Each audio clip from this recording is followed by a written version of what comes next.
everyone, and welcome to the With Love Nyasha podcast. I'm your host, Nyasha Marian. Here on the show, our goal is to share ideas and experiences as a way to help you own your creative essence and find healing as you embrace your creative essence. So on today's episode, I have a guest with me. Her name is Vibya Natana. Vibya is a South Sudanese Canadian woman from Treaty 4 territory in Regina, Saskatchewan. She is a social worker and she's currently working in the community development sector. In addition to that, Vibya enjoys advancing the missions of several organizations, and she's an avid volunteer. She volunteers specifically within the South Sudanese Youth of Canada, while also advocating for youth in the South Sudanese community as well. And she's also a co-founder and COO, Chief Operating Officer of the youth-led organization Black in Saskatchewan, also known as Black in Sask. And with her passion of helping marginalized people, specifically youth who are either being racially or ethnically discriminated upon, she focuses specifically on consciousness raising and developing inclusive systems. Vibya, welcome to the show. Thank you so much for having me. I'm excited to be here having this conversation with you. Yes, girl, that's quite the bio. Good job. I was you. just reading this. I was like, oh, okay. Mm-hmm. Listen, as I'm listening to it at the same time, I'm kind of like, yeah, it's interesting hearing somebody talk back about you, and just like that whole thing and thinking about your own journey, where things have gone and all of that kind of stuff. So, yeah. Amazing. So, I have a question for you. Were you born in Canada or were you born in Sudan? South Sudan specifically. Yeah, everybody loves to. Where are you from? Where are you? Yeah. That's a fair question. So I was born in Regina, Saskatchewan. Yep, in Treaty 4 territory, as you mentioned. But yeah, my family is South Sudanese. And now I'm a dual citizen as of last year. Oh, Yeah. Okay, congratulations. Thank you. Quite the lengthy process to go through, and after everything, just in terms of my parents' immigration and everything like that, being able to not just be South Sudanese or Sudanese in name and heritage, but also like have that documentation, it like really like meant a lot. So it's something that I carry around proudly. Well, not around because I don't be in those government documents. But it's been really cool going through that. Okay. I'm super excited to have you on the show because like we've known each other for some time, right? And I have got to say, because I even had this in my notes, it's like I need to make sure I say this. If I've never told you this, you have like a gift of administration. Every time I see you, you're like your aura, your spirit is just like really glowing. I'm like, I need to know. Because today's episode, like I focus on helping. My goal anyways to help people own their creative essence. So I feel like you're also a creator in your own space, right? You work in advocacy, working with youth, and also just being able to organize. How did you get into advocacy work? Well, I guess like to start with, I don't really see it as work, or I didn't at first. I didn't know that it was necessarily something that people were making a career out of, or that there were careers within that space. A lot of the stuff that I think now I consider to be like advocacy work or related in any way kind of really just started out of like seeing other people caring for each other, right? It was seeing people step in where there were like gaps, I guess, and being like, okay, like there's a service that isn't being provided for this person's kids aren't getting the support they need at school, or they're having trouble navigating a certain system. Somebody needs to do something about that, right? And then seeing other people fill in the gap time and time again. And that was like within my own community growing up, like the South Sudanese community, seeing people do that informally in different ways to the best of their ability. Like it wasn't because they had any type of degree or education. It was just they knew how to do something, or they had a certain skill, or even the capacity and time at a certain point in their life, and they stepped in for somebody else where they could. So that was really, I think, seeing that. And then for myself, seeing that there was opportunities for me to do the same. And like it started off when like very small ways, or it's like, oh, like oftentimes, like especially with young girls in like the African community, babysitting is like a big is a big one for a lot of people. So it started off in like a lot of caretaking, you know, kind of roles and things like that, and I found myself gravitating more and more towards certain things around that area, and then it kind of grew from there as I started to find within like caretaking and like caring for others that there was like other aspects to it that I was like, not only do I enjoy doing this, but I see opportunities for me to dive deeper into it and serve people better. So that's amazing. So it sounds like you found like a space for you where you get to share that kindness, that ability to serve other people without it feeling like it's this heavy thing that I need to do in order to get this result. Because I feel like in the space where we're in, I don't mean like physically, tangibly, but I feel like sometimes a lot of people, especially whether they're either finalizing university or just entering in that space where you're trying to figure out what to do with your life, I find that many feel like they may have to do certain things just for the sake of, how do I put this? It's almost like they feel like they need to forfeit that creative space for the sake of providing for like their needs. And I'm not knocking, please, I'm not knocking like a 9 to 5. I'm not knocking an 8 to 5. It's very important. But how would you, I guess, speak to those youth or those people who feel like maybe it's better just for me to go in this space and abandon that creative energy, that creative space, that thing in them that's like, I really want to do this. What would you say to that? that's an interesting question, because I think on one thing, as soon as you were like, you know, some people as like they're navigating like, you know, like just like life as you're growing up and like all of those changes, I'm like, some people is me. I am some I was like, yeah, that is me. Like that, you know, like I'm going through that right now. And on the other hand too, I think it was also just like really interesting because in a lot of ways, like you can't really abandon something that is within you, right? Like it's not something that I think you ever really let go of. It just shows up in different ways at different times, or at least that was the case for me, because I found like growing up and like even till now, like I love trying new things. I love getting involved in different projects and like learning new skills and like pushing myself out of my comfort zone with that. But I have found that like even in terms of like finding somewhat of a niche in terms of like caretaking, as I mentioned, and like from there going into like a lot of community work, and from community work, volunteerism and advocacy as a branch of that, and just like kind of learning all of the different streams of that, like what advocacy looks like, what community work looks like, because it's very nuanced. There's a lot of approaches to it. There's no one way. When you even say advocacy and community work, a lot of people approach it differently, and it means different things to different people, and rightfully so. But yeah, it's just interesting because I think like when you're trying to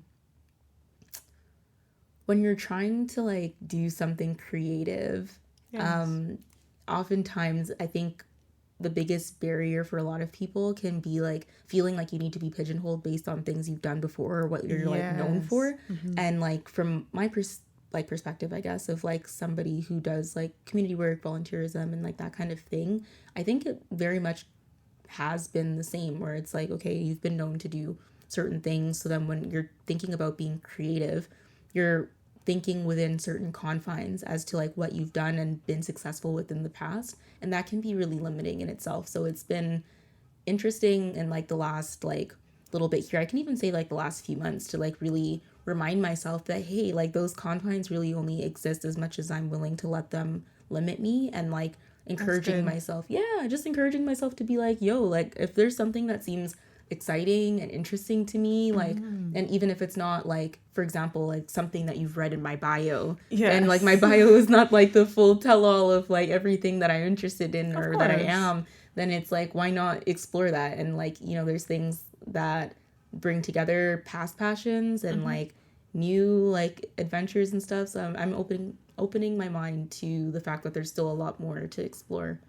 I honestly love that because there's something you said that was very key. It's like you can't abandon something that's in you.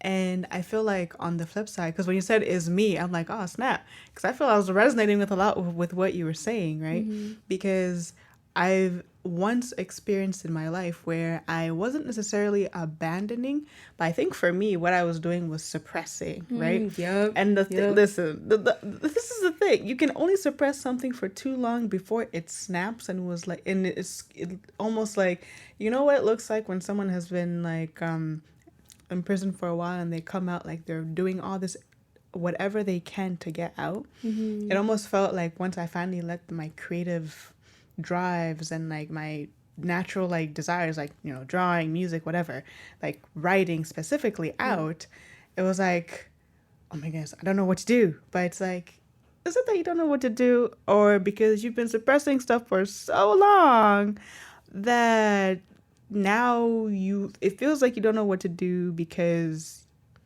you never allowed yourself to do it?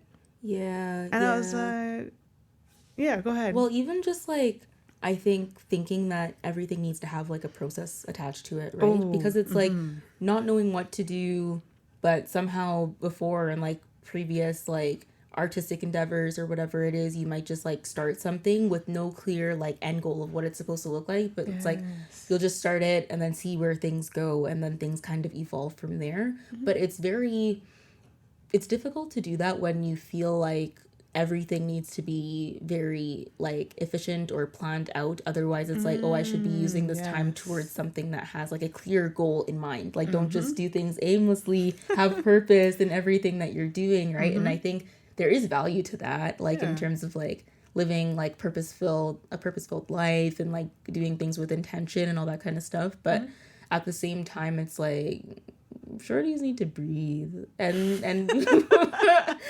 and I don't know, that sounded a lot more profound in my head. And you know what, maybe it will be when I listen to this back in 50 years time, who knows. But like but it's true though, like I think like honestly the pressure around feeling like you need to have like that finished product in mind and then work towards that can really just, it can kill the joy out of starting so many things. And I think that's oftentimes too why we get so many like cookie cutter pieces of work, art, all this kind of stuff, is because it's like, well, I wanted to get this type of result, so I better do it in this kind of way, and then you lose yourself in the process of doing that. So honestly, and I love that you said that, because even when it comes to, I'll give you a personal example. Like earlier this week, I was sitting doing the most random thing. Either I was scrolling on TikTok or watching television, and in my mind, I saw this picture of this artwork I wanted to create. But I was like, oh, you know, I need to finish like, you know, doing this work. I might have been actually working, not scrolling on TikTok. I think I was typing something. That's real. So I was like, oh, I'm like, no, I will create it later. Keep in mind, I still see it in my mind right now, but it's almost fading away. So I feel like it's also finding the balance between, yes, the productivity and making sure you're getting your work done, but also not allowing those creative sparks or those creative moments to fade away simply because you're not allowing your essence to literally shine in the moment. And honestly, I think a big thing is just not feeling like everyone needs to see your essence all the time. You need to learn to enjoy your own essence in your own space without an audience, so that if there ever comes a time in your life where you do have an audience, guess what? No matter what they say, you enjoy yourself so much, it doesn't matter, you know? I love that. Right? Yeah. Because I feel like that's really what it is. So even when it comes to expressing our creative essence and productivity, I think it's so important to not necessarily find that balance, but really find the harmony. And when I say harmony, it's more so like when I'm a music person too, right? So I think of like notes in music where there's certain keys that make certain sounds to make a certain song, and it sounds so beautiful. But I think, and I remember having a conversation with one of my friends about this, but I think the biggest thing we miss sometimes in life is just thinking we're going to be playing the same keys and the same chords throughout our lives without thinking that maybe in a season we're going to add an accent note, which changes the harmony. It may not be balanced.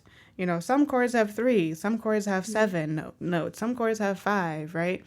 I'm not sure if I'm looking back. I'm like, music teacher, please don't come for me, please. But I think it really is about finding harmony, because you could be playing a B flat chord in your life, and if I'm looking at you like, oh Vivia, I need to go on that tip, but my life right now is playing a G major chord. Guess who's going out of alignment, and guess who is going to be spiritually butt whooped? Not spiritually. Yes, spiritually butt whooped. And when I say that, it's it's from the perspective of understanding that if I come out of alignment of myself to try and match someone else, I am slowing myself down. That's what I mean by spiritually butt whooped. So that kind of just is something that popped in my mind. So I also wanted to ask you, what is something that you think would be helpful, or what are some tips you can give like creatives who are trying to stay organized while creating their art? Because I know, girl, you got that. You got the organization spirit. Girl, it skipped a generation, and for me, maybe it'll come back, maybe.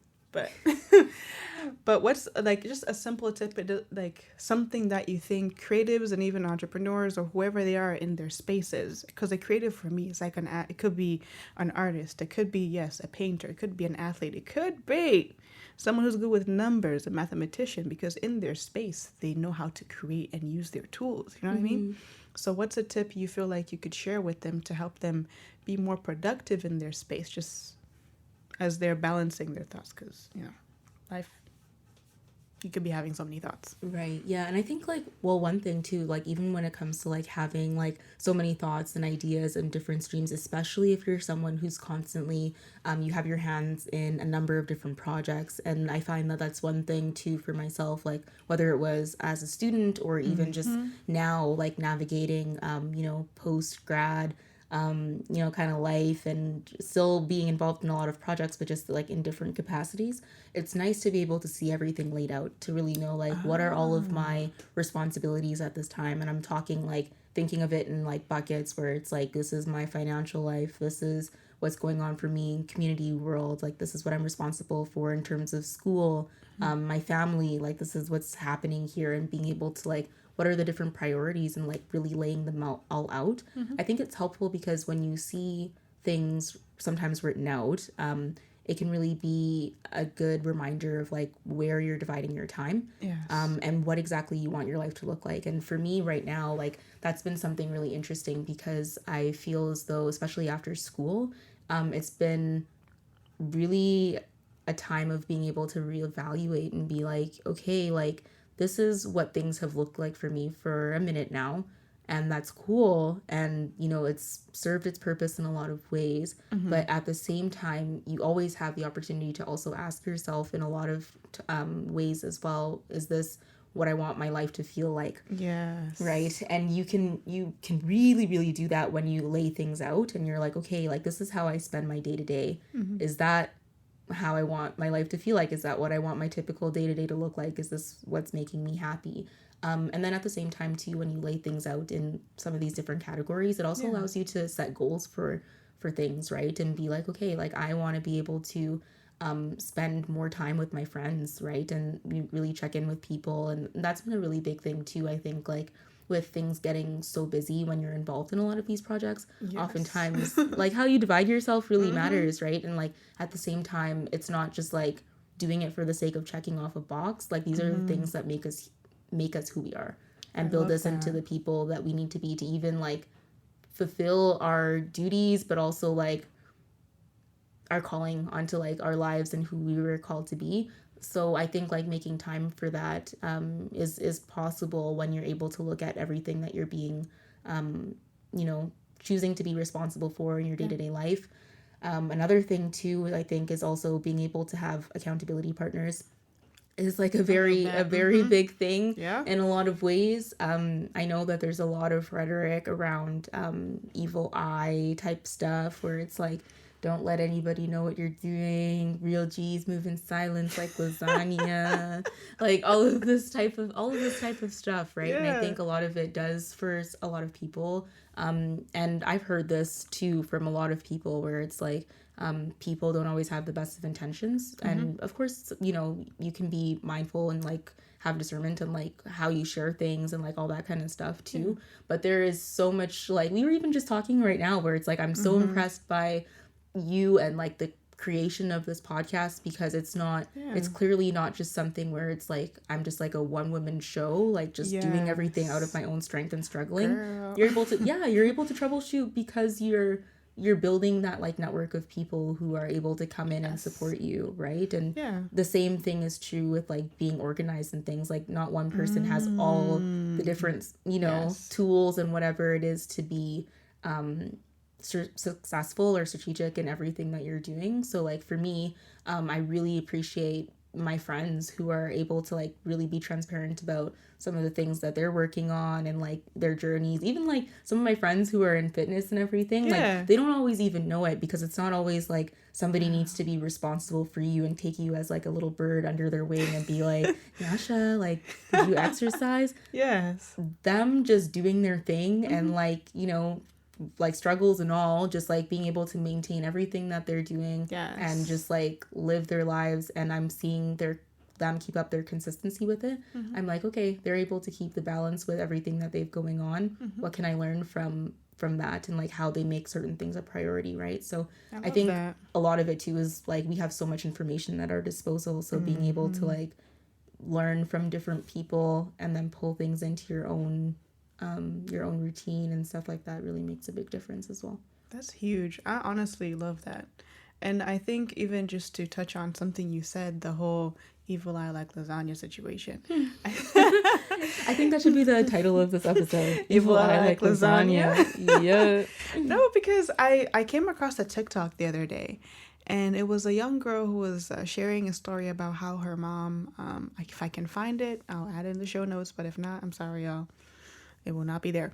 But she was sharing how her mom had, she was actually a Sudanese girl.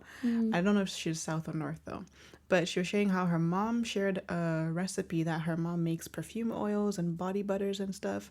And I was so moved by the story because her mom had shared that her personal recipes with two friends. Both tried to take her information and start their own business and stuff. And I was like, but at the end of the day, the mom was never concerned because her motto was always, what is for me is for me. And at the end of that, I think she kind of summed it up. And what I took out of it was how you do something and your intention behind it is very different than someone else who's doing the exact same thing, you know? And like I was telling you earlier, how, you know, this podcast started one way, and then as it's evolved, I kind of slowed down a bit because it's like, this is not just about me talking for the sake of starting something. Like, I need to make sure that whatever I'm creating, my essence is in here and I'm able to serve people in this way. You know what I mean? So I feel like the idea of being afraid of people stealing stuff, like, yes, you know, use discernment, be cautious in a sense, but I think we have to be careful not to be super like legalistic, because I used to do this. I'm not even gonna lie. I used to do this where I used to be like, oh, I can't share stuff. I need to, and honestly, it drove me nuts. Like mental health wise, it was not good, because I used to feel like, oh, if I share this, people are gonna take it. But at the end of the day, God had to like show me personally, like I had to learn for myself, like how you do it. You could give someone the exact recipe, but how you execute is different because your process is different from theirs. And even as best as you can communicate your process, only you know how to do what you do. Say it again. Right? Your process is different. Only you know how to do what you do. Exactly. So literally, girl, I just want to encourage you while we're at the podcast, because I just, in my mind right now, I'm like, girl, Vibs, if this is hitting, only you know what to do, what you do. Like, I've been watching you for years. I'm just like, man, Vibs, this girl, and don't get me wrong, I know you and like the other ladies and the other people, but I just look at you, I'm like, so proud of you, girl. Like, I'm honestly so excited for your growth. I think that one of the big things, especially when you're talking about productivity, is there's so many, like I was saying, there's a lot of information. There's so many hacks. But funny enough, the the consumption of all of this information from external sources, right? I'm not talking about like trusted counselors and like advisors in your life and that kind of thing. There is a place for like the wise counsel and all of that. But then like the overconsumption of like outside knowledge can lead you in the opposite direction as well, to a point where it's like really exactly what you were saying, right? Where it's like only you will really be able to fine tune like what exactly your process is. And a lot of it comes with a lot of failure. Oh, right? That's good. Say like, that again. No, I can't say it again because like I really don't, I can't recall it word for word. No, but like good. that sense of like, like over the past year, for example, just like, working full time for the first time without being also in school, and just like really realizing I was like through a lot of like trial and error and error and error again, realizing like, whoa, there are certain conditions that I thought were like, okay, like this is the best pace for me. This is the best combination of like work approaches and like environment and all these types of things that I thought at a time were like the best fit. And like quickly realizing it's like, well, that combination doesn't work. Gotta try again. Well, discipline in this season does not look like how it used to look in the last.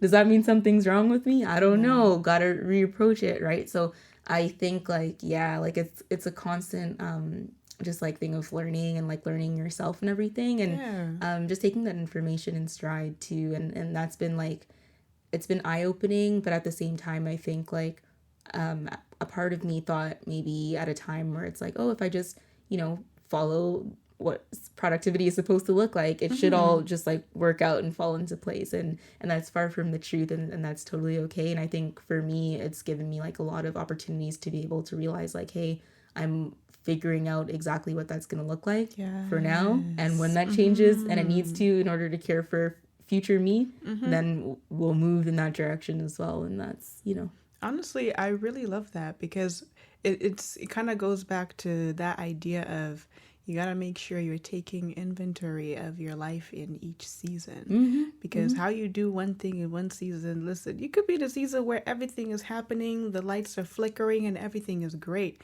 All this growth is happening. But then when you go through a season of like silence where the growth looks like it's not happening, but what's really happening is what is silent is going deeper. Pruning season. Yeah, exactly. Like when I always give this example because there was a year, we have an apple tree in the back, right? So there was a year where when we just got the apple tree, it was growing. We're used to it growing every year. And then there was one year it had 0 leaves. And I was like, oh my goodness, is it dead? So we never cut it down. We just left it. We're like, okay, well, maybe we'll do something about it next year. And then the next year it grew even more. And I was like, interesting. And then I think around that time I came across either an article or someone was telling me how how when trees are going deeper, they don't bear fruit. So the apple tree wasn't dead. It looked like it was dead, but it was not. It was just going deeper. And it makes me realize, like, sometimes when we're in certain seasons as creative people and creators in general, that the energy we can give to produce fruit in one season is not the same energy you can give in the next season. Because I was expecting that apple tree in that year to, I'm like, I want to pick some apples. It produced 0 fruit, like 0 leaves. But that's because it needed to put all this energy into going deeper so that when it produced more fruit, it was more plentiful. But even think about the visibility of that though, right? Because it's like, if you could be looking out your window and seeing this big tree with like, it looks like it has all this fruit, it looks like it's all together. You go and pick that fruit from it and it's like, oh, this doesn't taste how it's supposed to taste. Exactly. And it's not ripe and it's not everything that it's meant to be because it's not, it really wasn't growing as it was meant to. That makes me think a lot about like the pressure to perform. Just perform, but like also like to just look like you have it all together, right? In like so many ways. And from the creative sense, of course, like social media and all that kind of stuff. But I think now it's even more than just like social media for creatives and entrepreneurs, even in your own day-to-day life, right? Where it's like you as it's not even you as an individual anymore. It's you as like a brand. every individual is basically like you're your own brand, right? Whether you like it or you don't. And like, what are you putting out to say about yourself? And like, how do you curate, like, what do you want people to take away from your life from based on what you post? And that's a whole other conversation. Yes. But yeah, I really like that analogy. And it just like, people really need to reflect on that, I think, in a lot of ways, and hopefully find peace from that sense of like, even if it doesn't look like it on the outside, Yes. a lot of the things that are happening behind the scenes are really working for the greater good of what's to come, right? And really trusting that. I really like that.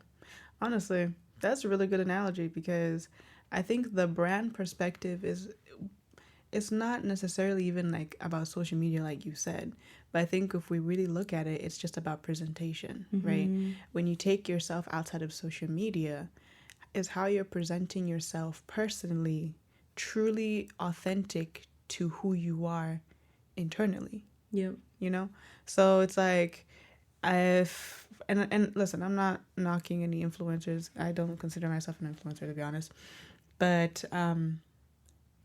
presentation matters in a sense of, if you're being authentic and you're being yourself and you're showing up as best as you can with the, what do you call that? The particles, I'll use that word, with the particles of your essence, then I think that's fine. But then again, like you're saying, when you get to that space where you're performing, where the essence of who you are is now covered up in clothes and stuff, or covered up, sometimes honestly, it's covered up in trauma. Yeah. Right? Because only you'll be able to really know that, right? Like, and like, people can make judgments, but really it's you that will feel when there's a disconnect. Yeah. So then I feel like that's when we have to take responsibility of ourselves and take a step back to say, hey, you know what? This isn't being very productive for me. So I'm going to take a step back for myself, knowing that when I come back and when I show up, I'll be better equipped to serve people. But most importantly, it starts also, I think, with serving ourselves, because I'm not gonna lie, sometimes I've forgotten to serve myself and I've gone a whole week and I'll be like, oh my goodness, on to the next task, and then it's like, wait a minute, what did you do for yourself this week? Did you take care of yourself? Right?